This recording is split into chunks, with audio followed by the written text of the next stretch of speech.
start and let's see where this goes. Let's have fun with this. All right. So my daughter Alaya, in an interview recently, stated how her friend was very upset with her because she told Alaya that her parents were getting divorced, and Alaya went, "Oh, okay." And the friend said, "Alaya, I was really upset because, they were getting divorced and you didn't show me any sympathy." And she looked at them and she said, "Oh, I didn't realize divorces were traumatic." Because at the end of the day, I write this column called Heart Chakra. And Heart Chakra is all about telling people how to think differently. Because if we start thinking differently about the way we see things, we start feeling differently. And I think it's very important to change perspectives. And I think at the end of the day, a traditional role of the stepmother, the evil stepmother, for example, the archetypal villain in a family, was very different for us. As children, we were told, "Oh, wow, there's one more person who's entered our family, one more person who will love us, and one more person to be loved by, and one more person to love." So we grow up with very different. That, for example, is Malik Contractor, my fiance, my ex-husband Farhan, his current wife Laila, me, my kids, friends, and my first boyfriend Bijoy Jain. So this whole concept of you can't be friends with your exes, you should hate them forever. Well, I don't really see life that way. Just because I had 10 good years with them and it didn't turn out so well, at the end of it, the relationship changed. Doesn't mean I have to endure 30 bad years with that person. I just say thank you for the good times, thank you for the kids, thank you for the memories, thank you for all of that, and let's move on to our individual paths that take us from strength to strength. My life has always been an open book.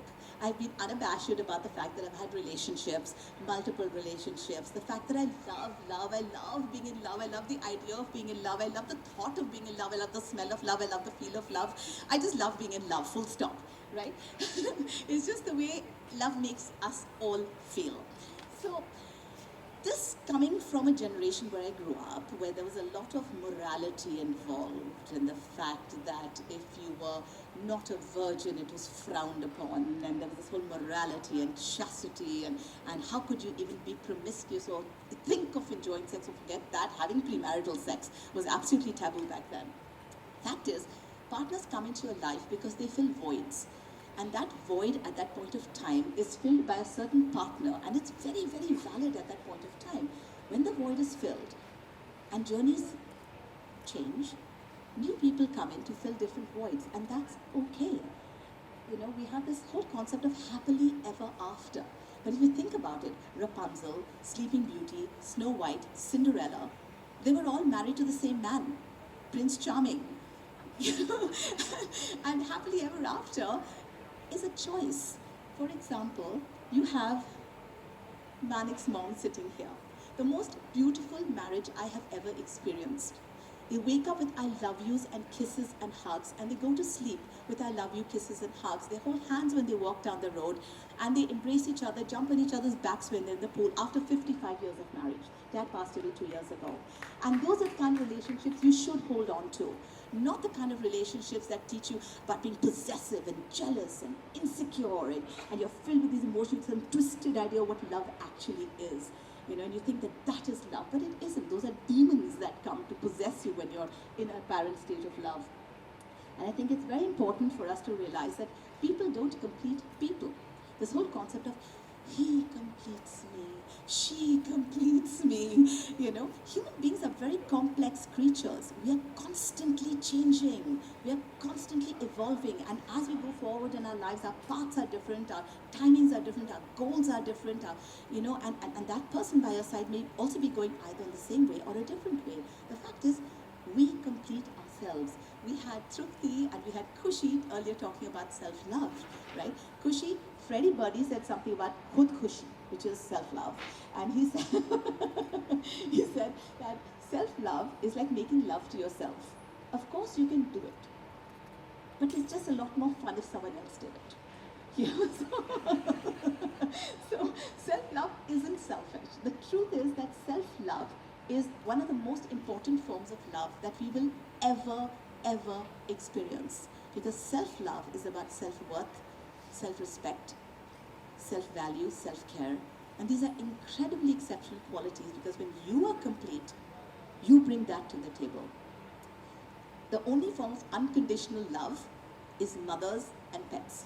If you're even looking for unconditional love anywhere else, forget it. It only will come to you in the form of a mother and pets. This whole concept of we are human beings heading towards a spiritual existence and towards unconditional love, it's all bullshit. We are spiritual beings who've come onto this planet to have a human experience. We're not here for unconditional love. We've come from unconditional love. We will go back to unconditional love.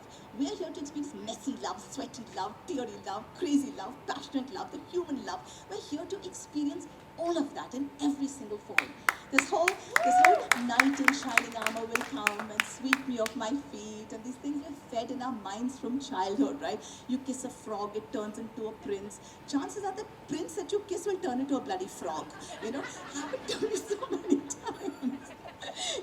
And there are different languages of love. Some people, express love through animation, through physical touch, through service, through time, through giving. And you think, if he loves me, he will do this. But for him, his way of loving you is so different. And you have to learn to appreciate the different languages of love that we all speak in. So I attended this wine tasting, right? And Salvatore Ferragamo was launching his wines. And this lady, his wife, was chattering away with me and distracting the whole Taj ballroom where this wine was being launched. And he looked at her and said, "Honey, would you like to take the mic?" And she said, "Sure." And she says, "Honey," she said, "Hello everybody. Everyone will tell you how great their wines are. They will tell you great soil, great air, great climate, great this, great that. Either you love it or you don't. And it's as simple as that. Either you feel the love or you don't. It's as simple as that. So don't force something that's not happening. Don't force something that is meant to have had its course. Enjoy love for its form, for its shape, for its purpose, and whatever it has brought into your life. And they say that one size doesn't fit all for love, but a hug is always the right size. So y'all can come over to me and y'all can give me a hug and show some love after this is over. And thank you all so much for being here at Pecha Kucha. It's been a pleasure.